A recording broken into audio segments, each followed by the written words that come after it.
Ya, kembali lagi di Dialog Lunchtalk. Nah, ini Mas Dirman tadi kalau misalnya sempat mengkritisi juga apa yang dilakukan pemerintah soal betonisasi dan normalisasi. Lalu komunitas juga sudah diedukasi untuk lebih memperhatikan kondisi sungai.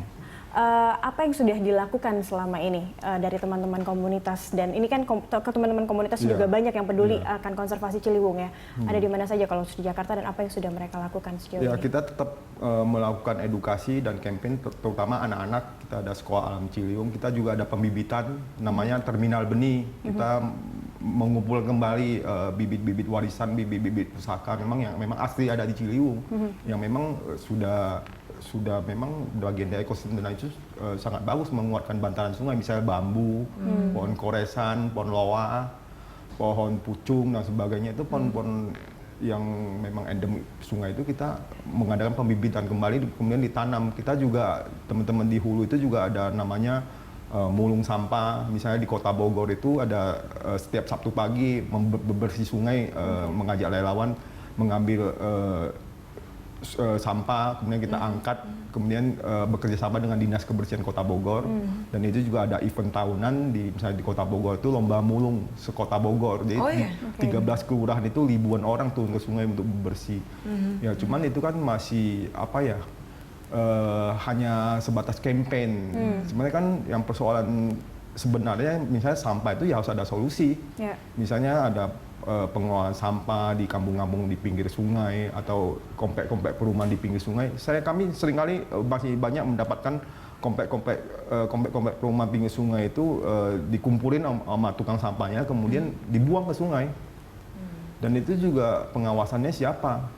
Jadi sebenarnya kalau Anda sendiri merasa apakah Pemprov atau Pemkot Bogor itu lebih kooperatif daripada Pemprov DKI?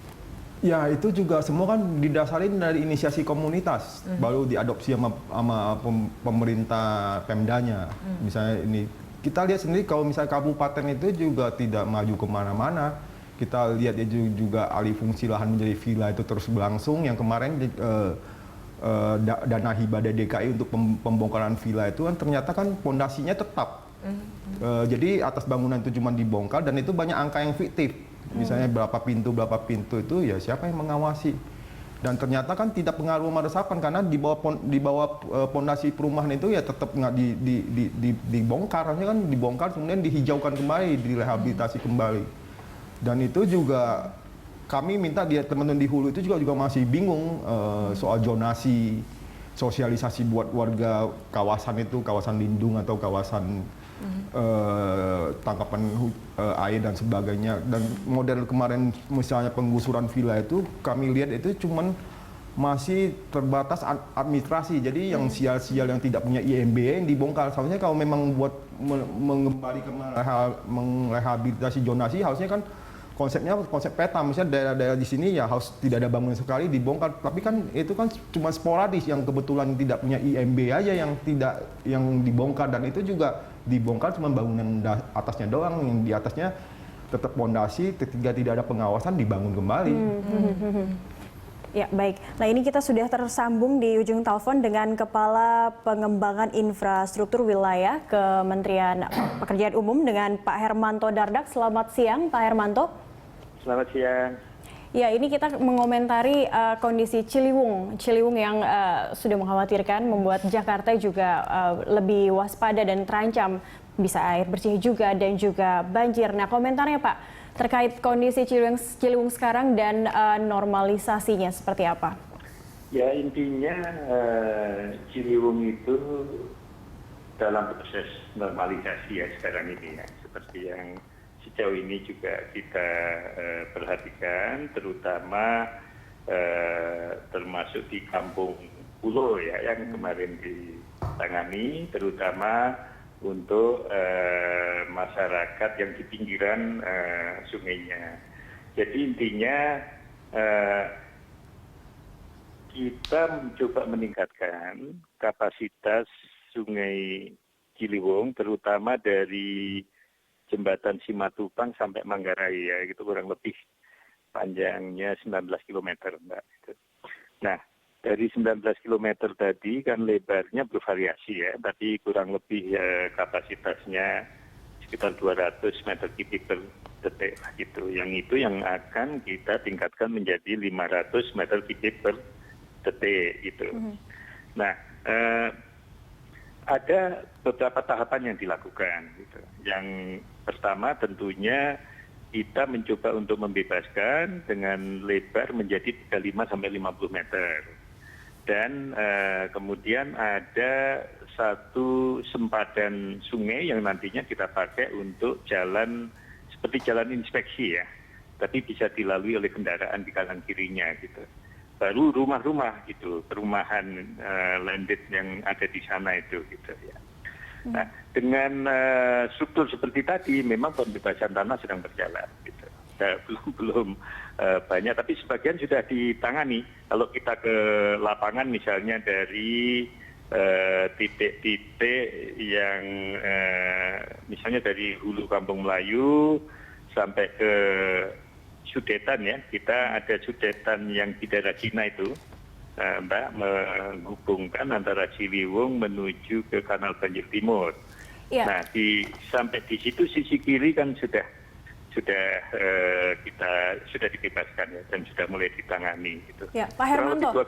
Pak Hermanto, ini tadi di sini ada Pak Mas Sudirman Asun mengatakan bahwa normalisasi atau betonisasi itu tidak jadi cara yang gitu untuk membebaskan Jakarta dari banjir. Pertama juga mematikan ekosistem juga, dan juga malah justru mempercepat arus air, pembuangan air. Nah, apakah komentar Pak Hermanto sendiri terkait hal ini? Ya gini, intinya justru kita mau membuat supaya sungai ini menjadi baik strukturnya dengan cara tadi ada jalan di kanan kirinya, sehingga sungai yang bersih tadi menjadi tujuan dari penampang yang langsung sungainya tidak di belakang rumah gitu loh Mbak ya, satu ya. Jadi justru itu membuat satu kultur yang supaya berbeda lah gitu untuk Ciliwung nanti. Jadi seperti Kanal Banjir Timur. Jadi rumahnya yang menghadap ke sungai gitu ya, ke kanal gitu. Yang kedua, kita tetap mempertimbangkan memang bahwa kapasitas sungai ini harus kita tingkatkan, karena memang debit yang masuk kan cukup besar pada saat banjir. Nah, yang pertama dilakukan adalah meningkatkan yang di pintu Manggarai. Jadi pintunya sudah ditambah. Yang dulunya kapasitas 300-an meter kubik per detik menjadi 500 meter kubik per detik. Ya, Pak masuk Hermanto. menuju. Iya, Pak Halo. Hermanto, kita Ya. juga bersama Mas Sudirman Asun dari Ciliwung Institute. Mungkin Mas Sudirman mau menanggapi sedikit. Pak Hermanto, selamat siang Pak Hermanto. Selamat siang. Saya mau menanyakan, ketika air secepat-cepatnya dibuat 500 meter kubik per detik itu, bagaimana kesiapan di daerah hilir di Jakarta Utara yang kita tahu sendiri bahwa hampir setiap bulan itu menerima siklus bulan itu yang kenaikan pasang air laut. Apakah di utara sudah siap menampung beban air yang memang sesudah dinormalisasi itu airnya tidak banjir, tapi air itu kan dilimpahkan ke utara. Apakah Jadi intinya ya Pak Sudirman ya, intinya kalau di utara kita punya penanganan sendiri ya. Antara lain sekarang ini meningkatkan tanggul yang ada di utara. Di utara kan kita punya skema ya, yang penanganan fase A, fase B, fase C untuk rencana nanti kalau kita menangani yang infrastruktur di pantai itu loh, NCICD. Tapi tentunya yang pertama tanggul yang ada sekarang diperkuat. Yang kedua tentunya kita harus bisa menangani supaya nggak ada limpahan di sekitar Kampung Melayu dulu ya itu. Jadi supaya Kampung Melayu nggak ada, intinya kapasitas harus ditingkatkan supaya bisa dilalui debit tadi. Nomor 1 Manggarai kita tingkatkan menjadi 500, nomor 2 yang karet kita tingkatkan menjadi 700. Sehingga setelah karet itu di ujungnya bisa 1.000 meter kubik per detik. Yang ketiga, supaya debit tadi dikurangi, dilakukan sudetan terowongan di sekitar Bidara Cina. Jadi dibelokkan ke arah Kanal Banjir timur ya. Kurang lebih bisa 60 meter kubik per detik pada saat banjirnya nanti kalau memang dia pada ketinggian banjir tadi. Betul, Ini kalau yang memang kanal sekarang ini banjir sedang timur tidak ada dikerjakan dan masalah ya, Mas Dirman, 50% kemajuannya gitu ya di sana. Tapi memang ya sekali lagi pembebasan tanah masih menjadi salah satu tantangan yang kita hadapi ya. Tapi separuh sudah selesai itu sampai ke kanal banjir timur. Nah, dengan skema tadi otomatis dari Simatupang sampai Manggarai kita bisa meningkatkan paling tidak menjadi 500 meter kubik per detik, termasuk buang ke arah kanal banjir timur, termasuk meningkatkan di hilirnya, terutama yang melewati Manggarai dan ke Karet gitu. Nah, memang tantangan yang kita hadapi justru memindahkan penduduknya tadi. Kita juga sekarang ini sedang membangun rusun di Pasar Rumput dan Pasar Minggu yang sudah kita alokasikan. Dan rencananya juga di Cawang dan Kebun Batu untuk memindahkan masyarakat yang terkena tadi gitu. Jadi dengan ini dilakukan dan memang betul di utara itu masalahnya itu sebetulnya masalah rob tadi ya, tapi juga masalah karena land subsidence yang terjadi di utara. Tapi itu saya rasa penanganan yang lain lah ya. Itu penanganan yang kita kaitkan dengan kita menangani sea defense yang di utara yang kita merencanakan membuat reservoir. Tapi Ciliwung sendiri, Ya, silakan, Pak Hermanto, yang jadi persoalan selama ini kan 19 km itu sempadan sungai itu ketika sungai meluap itu kan daerah menampung jadi ruang air, ruang banjir sungai. Ketika di beton di tanggul itu kan jadi tidak banjir. Ya, artinya air yang harus mengisi sempadan sungai itu semua itu dibebankan ke utara. Dan menjadi persoalan kita lihat sendiri bahwa di tanggul-tanggul di Jakarta Utara di beton itu lebih tinggi dari jalan itu hampir 2 meter. Memang tujuannya memang untuk membendung bahwa air sungai itu tidak meluap ke daratan. Tapi apakah terpikir ketika hujan lokal itu juga, kami melihat di lapangan itu hujan lokal itu juga ketika tanggul ada di pinggir sungai tinggi itu juga hujan lokal, banjir lokal itu susah airnya dibuang ke sungai. Karena dengan tingginya ya, jadi tanggul. gini Pak ya. Tentunya kita harus membedakan ya, ada dua penanganan ya. Penanganan yang sifatnya banjir dari sungai itu ditangani dengan apa yang tadi sudah kami tekankan. Yang kedua adalah hujan lokal yang ada di DKI. Tentunya itu sistem drainase yang ada yang memang sedang ditangani DKI Jakarta, termasuk pompa-pompa yang memang upaya untuk bisa supaya airnya mengalir ke sungai atau ke sungai dengan hierarki yang bukan tinggi seperti Ciliwung, bisa misalnya lewat Sungai Cideng dan lain-lain ya. Jadi intinya kita pilih pertama yang memang air masuk dari sungai atau dari luar Jakarta lah gitu. Itu penanganan yang tadi kami sampaikan, kanal banjir barat, kanal banjir timur, Ciliwung ditangani supaya di sekitarnya nggak terjadi genangan, di hulunya itu setelah pintu karet memang kapasitasnya sudah bisa 1000 meter kubik per detik. Jadi rasanya sudah siap di situ. Nah, memang ada satu jembatan ya, jembatan Latu Menten yang memang itu salah satu yang mengurangi kapasitas itu sekarang sedang ditangani jembatan Latu Menten. Nah, setelah itu masuk ke laut. Di lautnya kalau tadi masalahnya tanggul memang betul itu waktu kita nangani jalan menuju ke misalnya ke airport.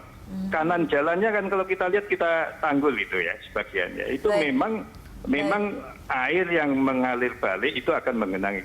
Nah, itu yang sekarang sedang diperkuat sebagai bagian dari penanganan utara Jakarta. Pak, jadi perkuatan tadi yang akan bisa menampung air yang tadi dengan cepat kita alirkan ke sana. Gitu. Pak Hermanto, belajar dari pengalaman ini kan maksudnya maintenance dari pompa ini kan sangat buruk. Dari beberapa pengalaman yang kita lihat di Waduk Pluit itu bahwa dengan PLN mematikan airnya mati pompanya. Terus tahun 2013 atau tahun 2012 saya lupa itu bahwa di Pademangan daerah Ancol itu pernah banjir sampai sebulan karena pompanya mati karena cuma saling lempar tanggung jawab antara pembangunan pompa oleh Kementerian PU dengan operasionalnya dinas PU, saling lempar tanggung jawab penyerahannya. Mungkin ditambah dengan maintenance-nya akan seperti apa Pak, jika pemerintah juga sudah punya rencana untuk Jakarta Utara seperti itu, tapi mungkin maintenance-nya untuk lebih baik agar drainase juga lebih baik seperti itu Pak Hermanto. Terakhir Pak Hermanto. Iya, itu masalah manajemen aset lah, itu salah satu yang ditangani. Jadi mesti kita pilah-pilah lah apa yang kita tangani tadi gitu ya.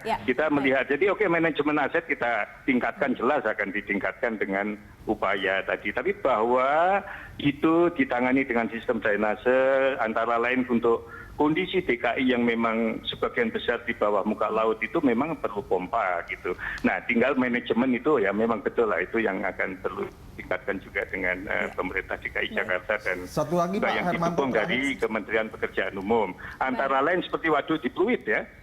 Itu kita lakukan untuk menyedot itu dan mengalirkan masuk ke laut gitu. Dan itu sudah kita tingkatkan itu di sana. Maintenance-nya sekarang sudah kita lakukan. Kita serahkan ke DKI, maintenance-nya di DKI itu. Baik Pak Hermanto, ini kita harapkan ini sudah berjalan 70%. Semoga normalisasi juga mungkin bisa jadi salah satu solusi ya, untuk bisa dilakukan. Enggak, apa tadi yang 70% apa? Sudah 70% berjalan ya Pak. Terima kasih Pak Hermanto atas partisipasinya dengan kami di Lunch Talk. Iya, dan kalau menurut Anda Mas, mungkin sedikit komentar dari semua yang sudah disampaikan Pak Hermanto tadi.